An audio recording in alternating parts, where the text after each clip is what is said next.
So, something a little bit different today from my usual content, something I've been excited to do, which is interview Galatea from the channel The Authentic Observer. I found her channel originally from her first video, which was the channel introduction, or which was uploaded almost 3 years ago today. Well, does that feel like 3 years ago to you, firstly? Yes and no. Like, I think the past few years have been quite weird. Like, it almost feels a bit like lost time.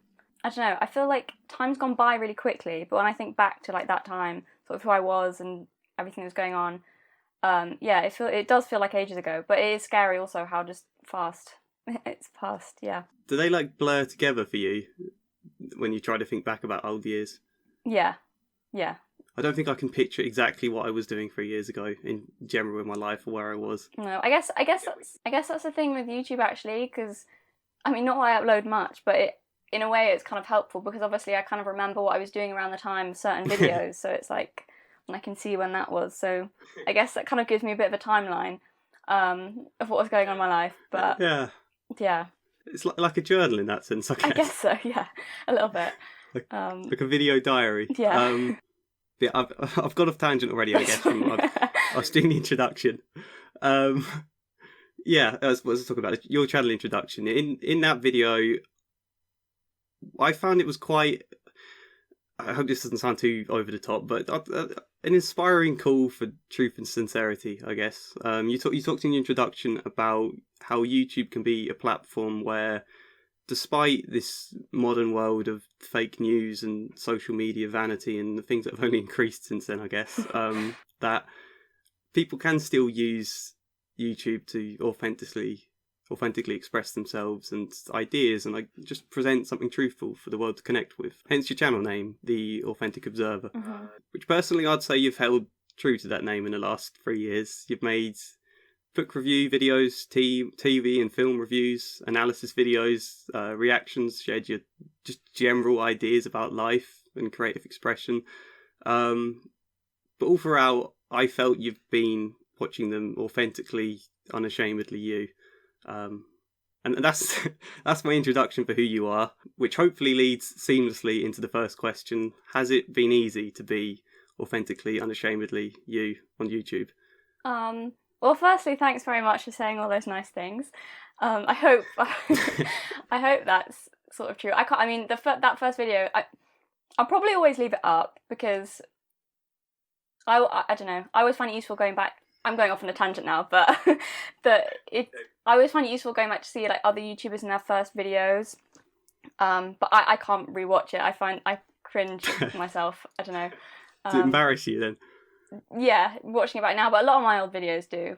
Not that I like regret it or like disagree with any of the things I said, but as for the question, has it been easy to be myself on YouTube?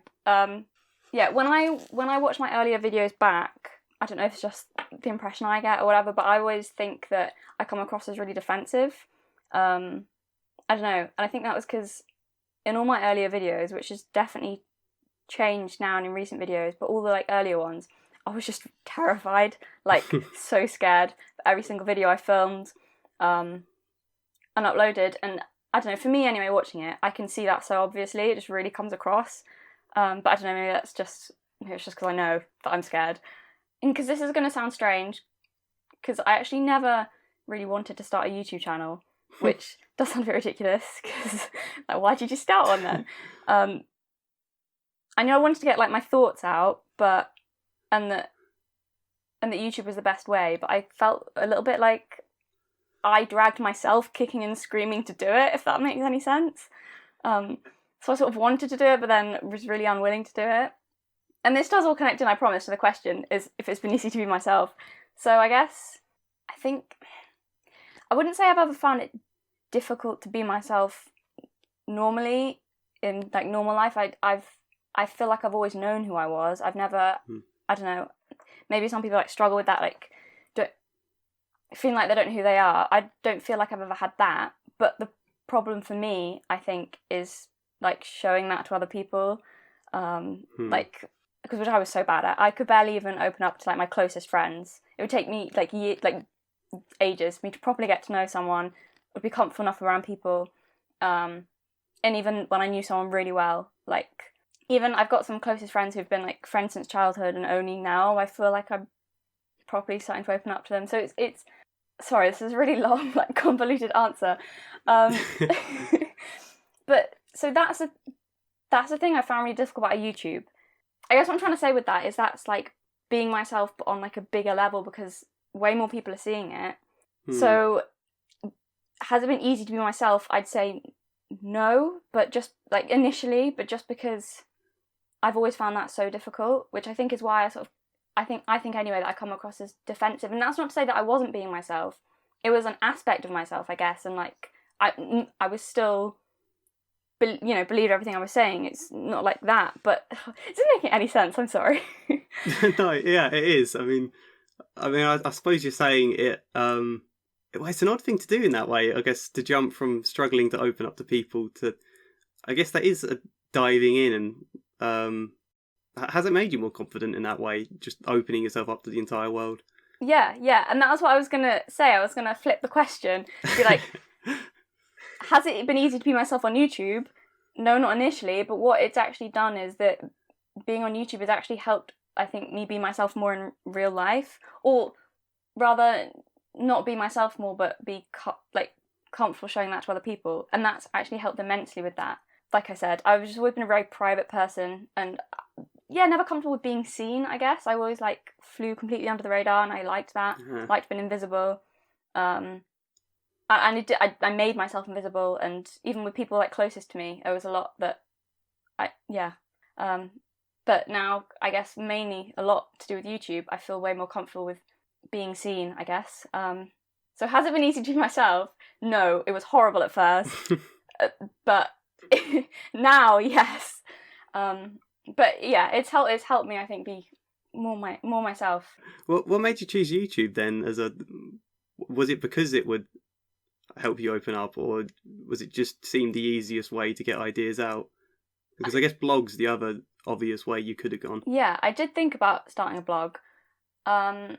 Was it to help me open up more? Not really. I think maybe subconsciously I could have made the decision for that reason, but this is a really hippie woo-woo answer, but it just felt right.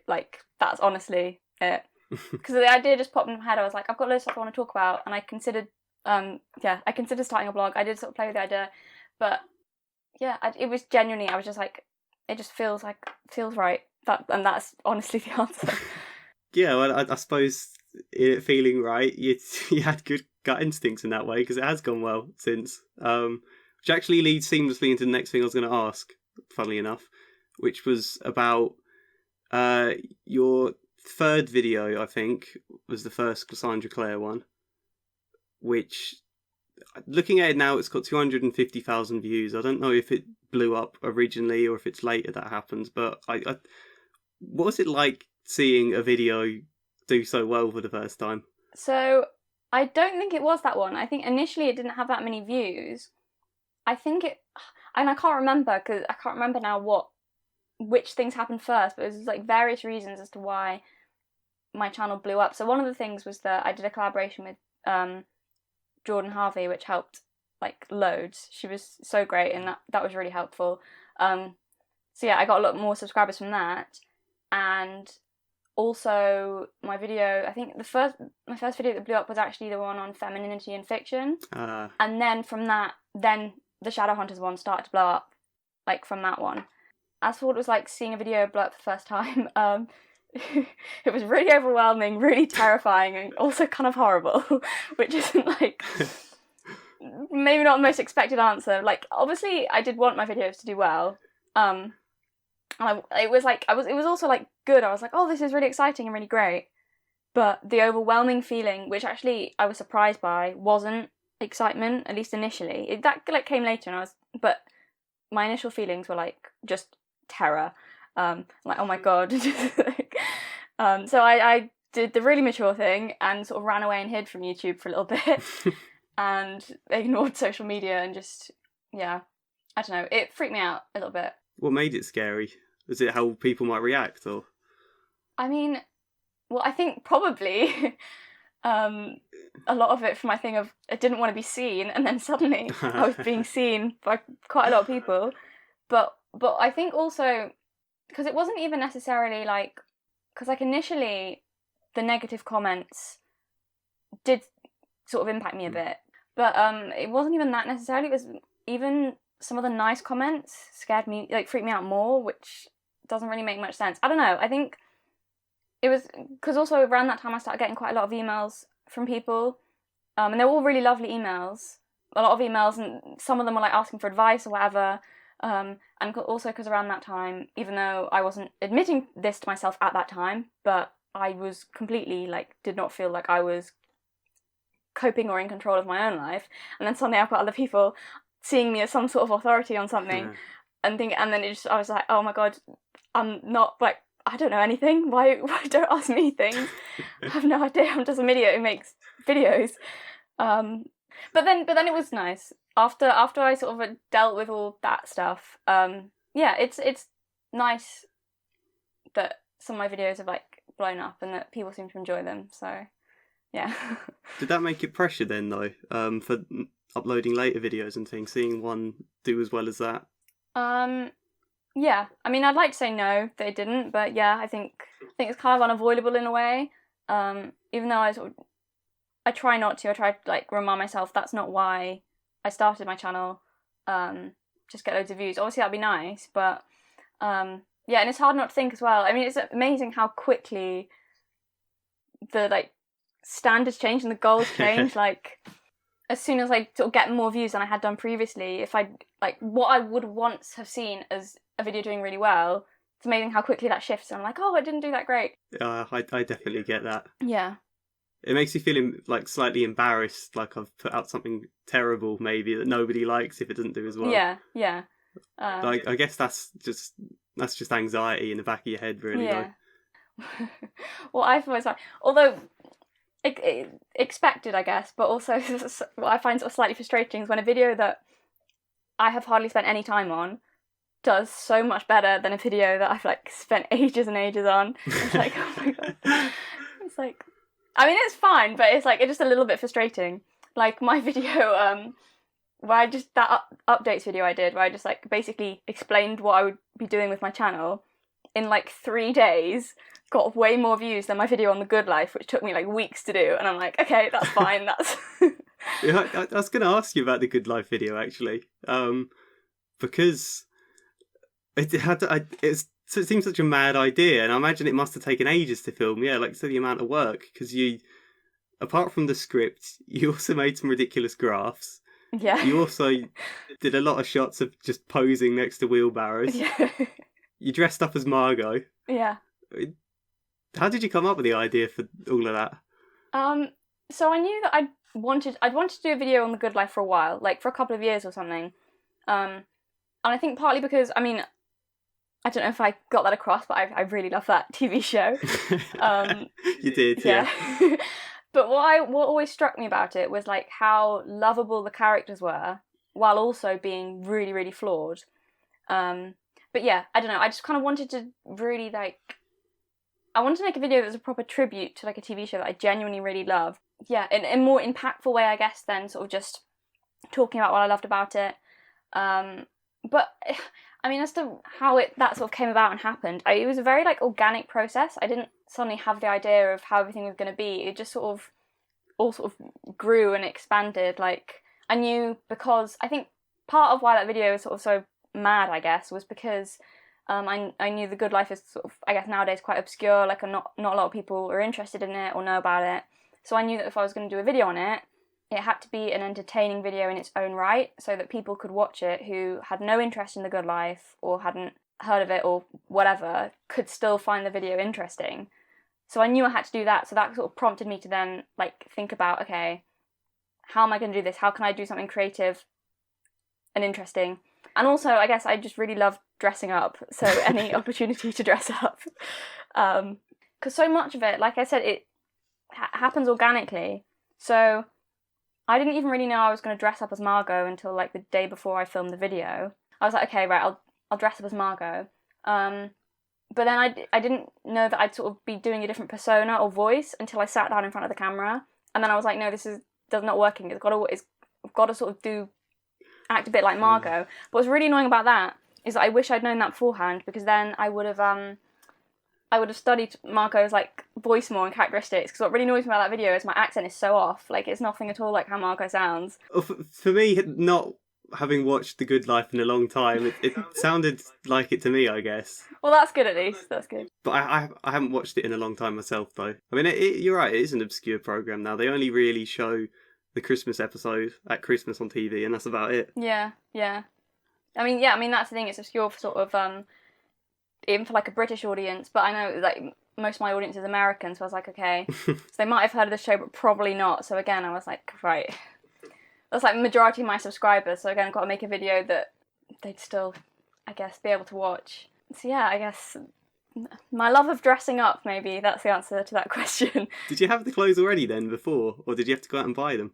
No, I had them already. I've got a lot of random stuff I've collected over the years. You're very much one for dressing up then. Yeah, I love dressing up so much since I was a kid. Any excuse, any opportunity, fancy dress parties, love them, they're the best, so much fun. That's interesting, like, considering you said about you often wanting to hide as a kid. Is it like, I don't know if that's the opposite, or is it a way to be yourself that's still hidden because it's in a costume, maybe? I don't know. Interesting question. I don't know if I really hid in like how I dressed. Obviously, I didn't go around like my day-to-day life dressed in crazy costumes.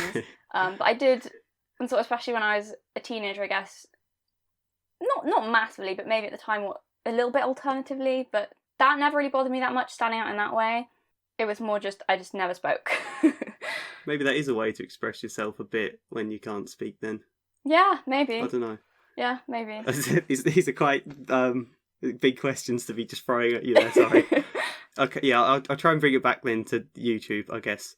Well, I'll explain to people listening, in case they're interested first, how this idea came about to do this interview, which was from watching your channel update, actually, where you talked about your changing style of content a bit and how you're just feeling quite good at the moment about YouTube. And it made me think, like you were saying earlier about YouTube almost being like a journal or a diary, and it made me think of that and the way you can see people's journeys documented, I guess, in the videos, which is, I don't know, I find there's something quite wholesome and life-affirming about seeing people grow in that way, seeing it documented. So I guess where I'm leading with that, as a quite broad question, is how do you feel you or your life in general has changed over the last 3 years on YouTube? Where do I start? Massively, basically. Yeah, I mean, so I guess to answer this question properly, I've got to talk about the context around me starting YouTube. So I don't know, it was about 5 years ago now, and I don't know, like, kind of what happened or what triggered it. It just sort of suddenly, it was like something just switched, where I suddenly wasn't feeling good, I don't know. I mean, I remember describing it to a friend, and this was, I would have been about 19. Like, it's a really weird description, but saying, like, I felt like a snail without its shell. Like, just suddenly really raw and vulnerable, and, like, everything was suddenly more, like, I kind of couldn't stand being around people, talking to people. It was just, because of that, I sort of then started to isolate myself from all my friends, because I just couldn't really stand being around people. So yeah, I mean, I've always been a bit private and like been alone and a bit like that, but it was just suddenly like my sensitivity levels had gone up to like 1,000 out of nowhere, and it wasn't like I wanted to go out and see people, but I didn't want to, if that makes sense. Would be too overwhelming, sort of thing? Yeah, I guess so. Suddenly just felt really like everything was too much. So that had sort of been happening maybe a couple of years or a year or something before I started YouTube. But the thing with that is I would never have started YouTube if I had been happy and surrounded by all my friends. I guess because I think I'd have been too worried what they'd think about it. Not that, which sounds really bad, like I'm being really rude about my friends. I'm not. And obviously, like, now it's fine, and like they're really lovely and supportive, and it's like they don't care. They never would have done. But but I don't know, if I feel like if I had still been surrounded by all of them, I just never would have done. Or maybe I'd never have felt like I needed to do something else, because maybe I would have felt happy enough. I don't know. But in a weird way, like, this whole process of being on YouTube has felt more like an internal thing. Like, for me, it's changed now. Like, recently, it suddenly feels like I'm focused more on, feels more like I'm looking outwards and it's an outward thing. But before doing YouTube, it felt like a really internal thing, like a really, yeah.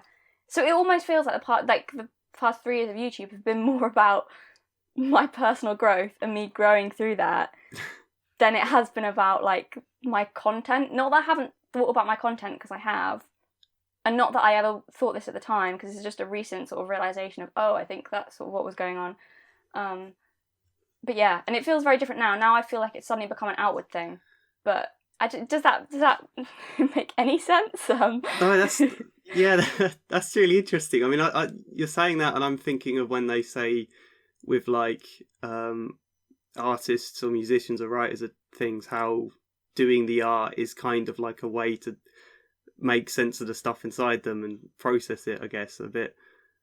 And I wonder if it's that same sort of thing. I don't know, make sense of yourself. Yeah.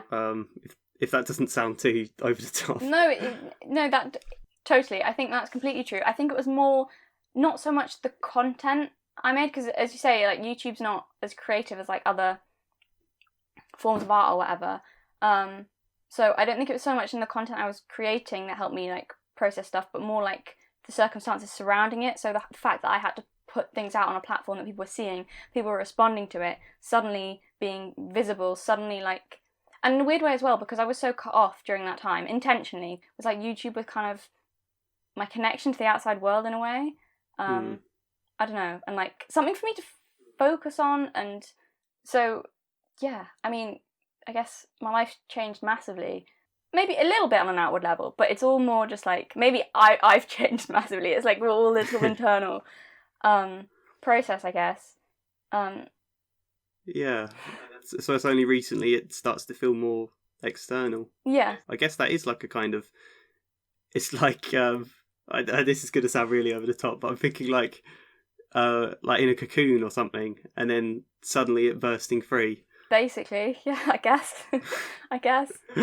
Yeah, good way to describe it. Yeah, I don't know. It's been weird. It's been a weird time, but I almost, in a way, I was kind of sort of thinking about this the other day and thinking, if it was sort of necessary, it was like, because the past, I guess, 5 years, although it wasn't always at, like, that level of intensity for 5 years, but broadly speaking, roughly been 5 years. But that stuff that I was sort of dealing with and came up wasn't a new thing. It was, like, sort of, I guess, how I'd felt for most of my life, but it was just, like, suddenly hyped up to the max. Yeah. So I don't know, I kind of wondered, did I have to sort of go through that to then, like, because now I feel, come out the other side of it, and I feel way less all of that than I did from before. Does that make sense? Like, it had to get worse before it got better. Like, in order to sort of deal with all my stuff that I was, I guess, ignoring, or, like, the fact I was really shy and hiding was, like, suddenly ramped up to the max for, like, a few years, and was like, right, I guess deal with this. No, yeah, that definitely makes sense, I think. I had something similar myself, and I suppose it is in that way. I guess pain isn't always a bad thing in that sense. Maybe it is a kind of way to make you focus on the things that you need to work through, I guess. Yeah. I mean, it's not been a fun few years, but, like, but it's been, like, I wouldn't change it at all. Like, definitely not. I know it's been necessary and been so, like, important, and for me, if for nothing else, yeah, like, it's helped you become who you are today, then, you mean? Yeah, I guess so, and just made me, I guess, look at stuff and address stuff that I kind of wasn't maybe addressing, and like I said, I wouldn't have ever started a YouTube channel if I hadn't. I guess if I'd been content, I guess, because I wasn't content. Maybe contentment in some ways can be a bad thing, because then you never want to do anything else or look outside yourself or address things or achieve anything else. If it's like, oh, things are fine, even if things aren't great, it's like things are good enough, so I don't need to do anything. So maybe I was sort of doing that for a while, which I think I probably was, actually. Things are good enough. They might not be as good as they could be, but things are good enough. I'm sort of good enough, so I'll just pretend, I don't have to grow or do anything. And then it was something like, oh, this is awful. I'm going to have to do something about this. Yeah, I guess. That's a good point, actually. I guess discomfort being an important part of being a reason for changing and growing. Yeah. That's like one of my mum's favourite catchphrases, constantly saying that about, you grow the most through discomfort. She's always throwing lines like that at me. So I suppose she's right then. Yeah. In that, I suppose I'll ask it now since it's the sort of similar time, was about, you mentioned in your channel update a bit about the loss of your nan. Mm-hmm. It was your nan, wasn't it? Yeah. Last year. So I suppose I was just going to ask about how that time was, if you don't mind me asking, and how are you now as a result of that?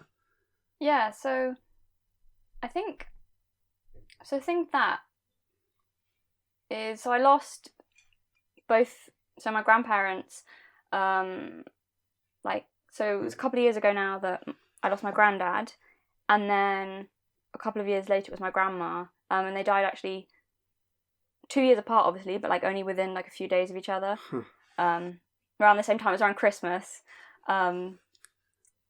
So I mean, it's difficult because it's really kind of in a way hard to separate all that and the feelings of grief from how I was feeling anyway. So a lot of it's quite confused.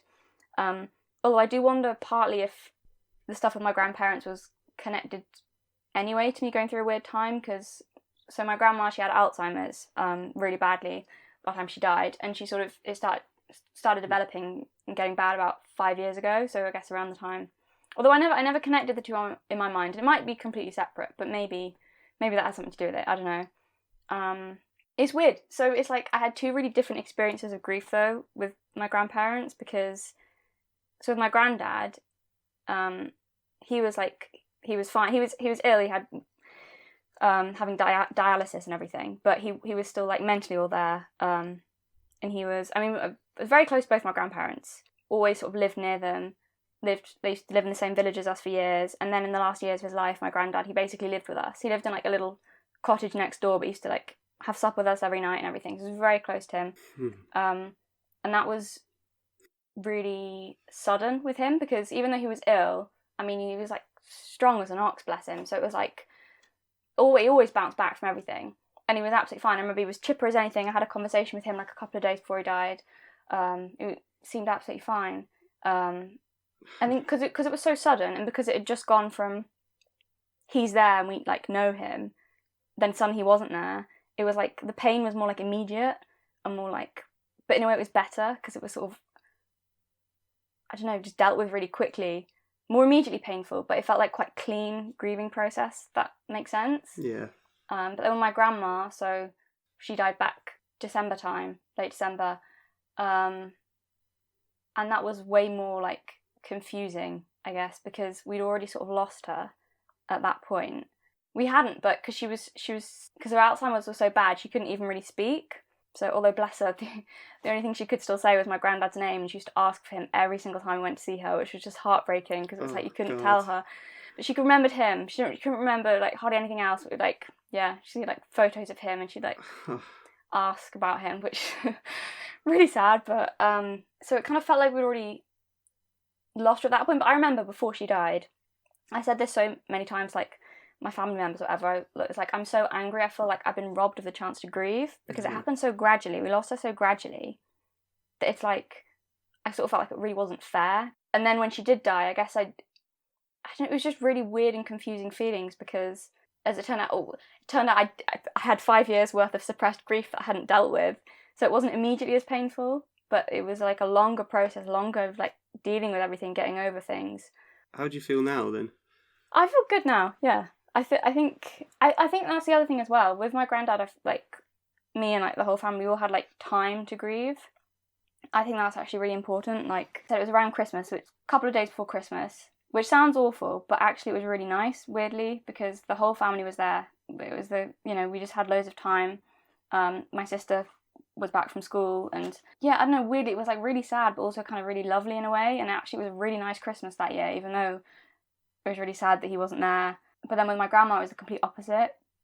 none of us had any time to grieve, which I think made things so much more difficult. Like, sorry, it's just a really long answer. I feel like I'm just rambling on. No, I mean, I asked you an emotional question, so the answer would be long. So, I mean, because at the time, so we had, as part of our family business, we had a Christmas event going on at the time that my grandma suddenly became really ill, that people had booked for. So it was a Christmas event that loads of people had booked for. There was, like, no staff that could cover it, but also it's a family business, so it's like, it wasn't like just one of us needed time off. It was like, all of us were grieving, and like my mum would like sit up with my grandma all night and then have to go into work the next day and talk to customers and like, God. And like the day after she died as well. Like none of us got a day off, and I remember that was awful actually, because it wasn't. I feel like it would have been easier if I'd have had time to like process everything and deal with everything, but there was no one that could cover for any of us. So I remember like the day after she died, I was waitressing, and like my sister had to keep covering for me because I cry more easily than my sister does, and I couldn't talk to customers without like bursting into tears. Oh, so my sister would sort of have to like, jump in if I was like, and I'd have to sort of be then like making drinks or something in the back because I was like, I just can't deal with like talking to people. So I don't know. I think having the time and space to grieve is really important, because then when I sort of finally did get the time, it was then that I was sort of, okay, I can deal with this stuff. And if I then hadn't had that, actually, that would have been awful. I can't imagine how hard it is for people who never get that space then. Things just keep going on and they just don't get a chance to grieve, because then it's like, you just end up suppressing it maybe? I mean, I think that's what I would have done. Never really properly come to terms with it, I guess. But I did. And now is a very, I guess, chill time with the whole lockdown thing and everything. So there's a lot of time to assess things and think about things. But yeah, no, I feel good about it now. Like, I have just really fond memories of them, and I still miss them, but it's not like unbearable or anything. It's just kind of nice. I'm glad I knew them, so yeah, I'm good now. Sorry, that's a really long answer. No, I mean that's a really nice answer, I think. Yeah, no, I suppose it's a good point as well about lockdown in that sense being a chance to take time and reassess your feelings. I suppose you're saying, you're feeling good now and better, and it definitely seemed like that from the update you did. And you've done, I think it's 2 reaction videos with your brother now? Yeah, and that's something quite different to what you've done, and I found them really funny. I haven't seen either of the shows, but they're still fun to watch, and you just seem to have, I don't know, good chemistry with each other, which isn't always the case for siblings. It can be the reverse. How did you decide to do them? And I guess what's that been like, doing those sort of videos? There are various reasons why I decided to do that. Part of the answer is though just actually as I needed as part of a uni project, because I'm doing a Masters in Media Production. So part of it was that, and I did have like various ideas of what I would do. Initially, I thought of doing some sort of series with one of my friends. And I wanted to do something with another person that would be more light-hearted. Also because I sort of wanted to experiment with my content and sort of try new things.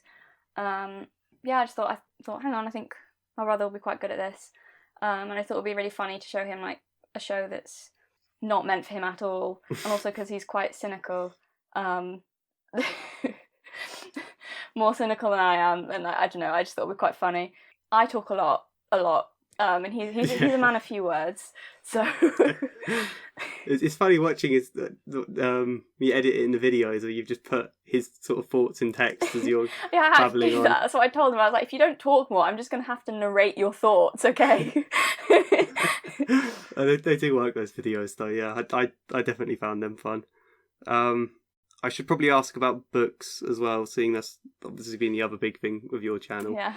And this is a broad question, I guess, in itself, but is there a book or a series of books or that sort of thing that means a lot to you personally, or the favourite book, I guess, is what I'm asking? Loads of them, yeah. I don't think I can pick a favourite book, but I can mention a few of my favourites. I mean, the first obvious one that springs to mind for me is The Hobbit. That was like that was my first love, that book.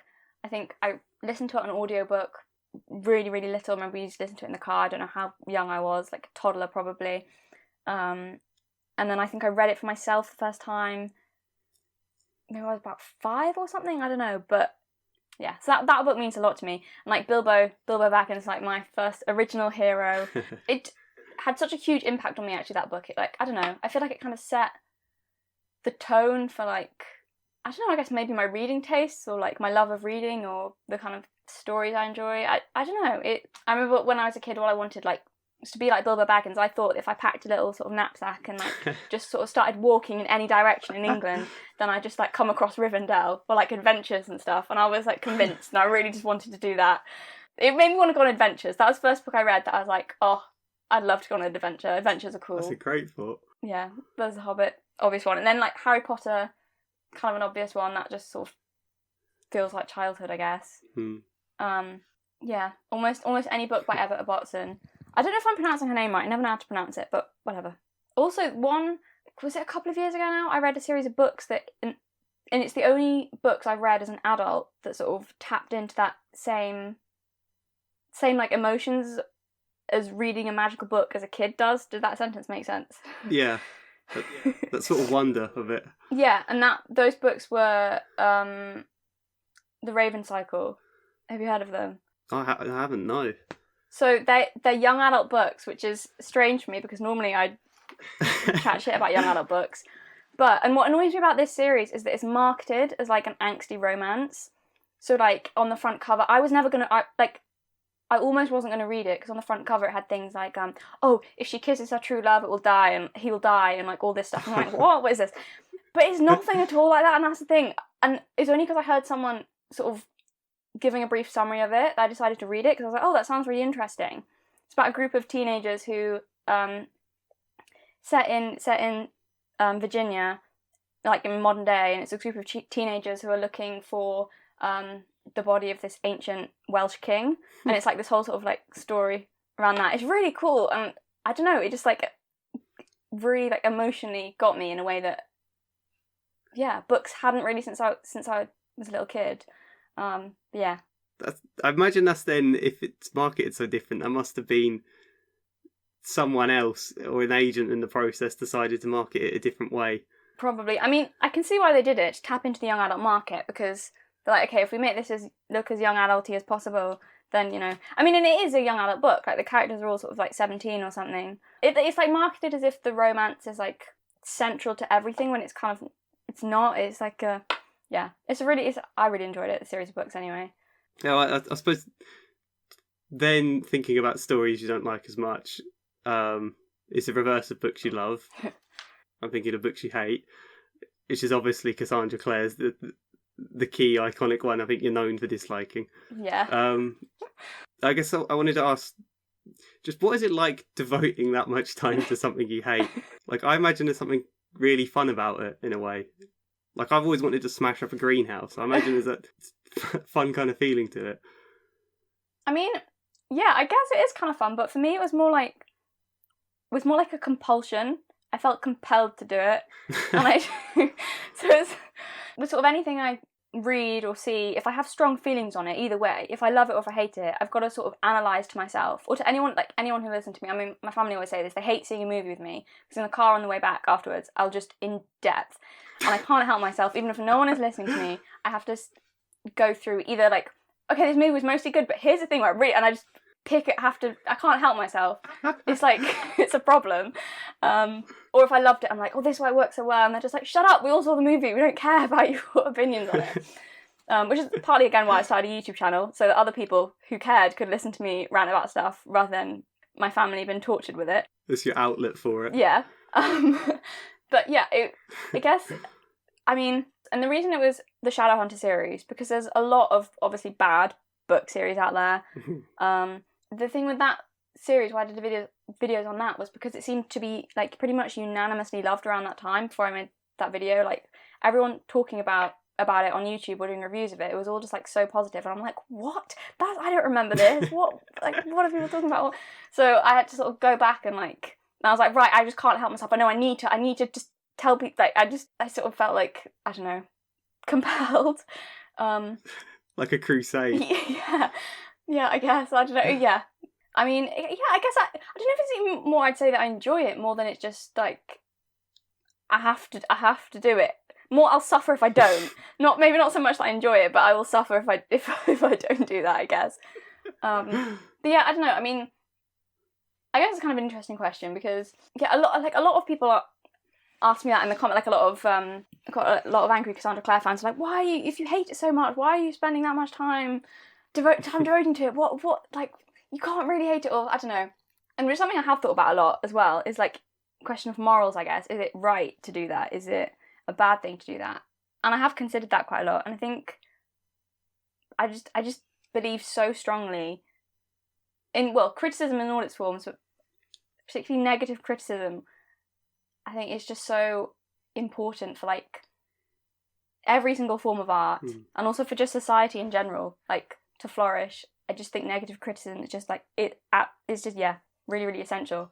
But there's a time and a place though, because I know, because my videos are pretty mean. I won't lie about that. They're not great, but there is a time and a place. It's not like those videos aren't meant for Cassandra Clare. It's not like if I was criticising someone's work, I'd like go up to their face and be like really rude, like I'm in that video. And if, not that she ever would, but if Cassandra Clare ever did ask for my advice, I obviously wouldn't tear it apart like that. Yeah, I think that's the thing. It's like those videos aren't for her. They're not even. I mean, you've probably seen that they're not for her to see. They're not like, yeah. I mean, I don't think it feels at all malicious. Listening to them. It's not like, I mean, sometimes you think about like articles people write in newspapers that are like scathing or whatever. That it doesn't feel anything as like them. It's funnier and more kind of playful and tongue in cheek in a way. Well, that's good. Yeah, I mean that's the other thing that I sort of, I guess, enjoy doing, wanted to get across. Like a lot of people are like, oh, you could criticize it, but why do you have to be so mean about it? Or why do you have to? And I'm like, well, I think this thing is like, if you're going to criticize something, don't walk on eggshells. I think. Like, again, it's different if you're talking to someone's face about, like, their own work. But if it's not for them and if it's just a criticism of something, I don't see the point of walking on eggshells. If you're going to say something, just say it outright rather than sugarcoating it or, like... And also, that's the thing as well, because they are YouTube videos, so they are also meant to be entertaining or enjoyable to watch. That's the other thing. Yeah, a lot of me cracking jokes or being mean was for entertainment purposes, I guess. Yeah, but I mean, I suppose that means it's not a malicious intent, really, is it? It's a... Yeah. Well, yeah, it's criticism, but not an attack on her. No, it's not, and that's the thing as well. Like separating discussions about that, but like separating the art from the artist. And it's like, yeah, it's not a reflection of like who she is, or. But I get it though, and I get why people have such, I guess, a strong reaction to it, because I guess no one enjoys hearing criticism of something they love, and also no one enjoys being criticised. Like, I suppose that's true. Yeah, like being criticised is not fun. I don't like being criticised. It's not a good thing. But having said that, I don't like it. But it's important though. Yeah, completely. And I don't enjoy it, but I'm glad I have been criticised. So I don't know. I suppose it makes sense to try and, I think, because we've been talking for over an hour now, to try and wrap Sorry, it up. I ramble a lot. No, it's been great. I think it's ideal for rambling. Rambling's my favourite thing. That's how you get the best thoughts, I always think. But I guess as a final question then, is that you did talk in the update video about feeling quite good at the moment. And I guess I was just wondering for the future of your channel or your life in general, do you feel excited about it? Are there things you're hoping for, or is it kind of more of a take things as they come? Both, I think. Like, well, firstly, almost none of my life plans have turned out how I expected. Not necessarily like that's a bad thing though. Like YouTube wasn't even remotely on my agenda or at all in my consciousness until like a couple of years ago. I would never have thought I'd have ever started a YouTube channel. Never was remotely interested in like any of that. So I don't know. I feel like maybe sometimes life knows better what's good for me or what I'll enjoy more than I do. Who knows? But I think, and also it's take stuff as it comes. It's save myself a lot of grief as well. But that's not to say that, like, obviously I've got plans and goals, and like I guess now I'm more happy if things don't necessarily go to plan, which I never used to be. I guess now I'm more like, it's okay if things don't turn out exactly the way that I want them to. More relaxed about taking life as it comes. Yeah, I guess so. Which is a way better place to be in, actually, in terms of like, I feel way better about things when it's like that, rather than things have got to turn out this way. I guess sometimes what you think you want isn't necessarily what will be good for you, or what you really, or what, I don't know. Yeah, no, I mean, you said in that, life knows best what's good for me. That's just a really nice quote, I think. I do feel like that, though. I feel like, well, for example, like I was saying before, the past 5 years or whatever, I would never have chosen that for myself. So I have plans. I'm also good with sort of going with things. All right. Yeah, it makes sense to try and sort of finish it there. I guess this has been your first sort of second interview. First interview. My first. Okay. Your first interview. My first ever attempt at interviewing someone. How's it been? This? It's been good. Yeah, I was really nervous before, but I was nervous. I thought I would not be able to get like a proper sentence out, or sound like at all make any kind of sense. Maybe I haven't. Maybe I've just spouted a load of nonsense. But I've enjoyed it. It's been good. Yeah, I've enjoyed it too. This yeah, it's been a pleasure having you. So, if anyone watching, well, your channel, The Authentic Observer, will be linked down in the description of this video in case there is anyone who doesn't already know you. And yeah, Galatea, thank you for doing this. Thank you very much for having me. It's a lot of fun. Thank you. Yeah. And thank you to anyone listening or still listening. If you enjoyed this sort of video, give it a like, leave a comment, let me know if I'm a terrible interviewer or not. Or if I'm a terrible interviewee. Yeah, let us know if we're terrible or not. Otherwise, hopefully see you next time.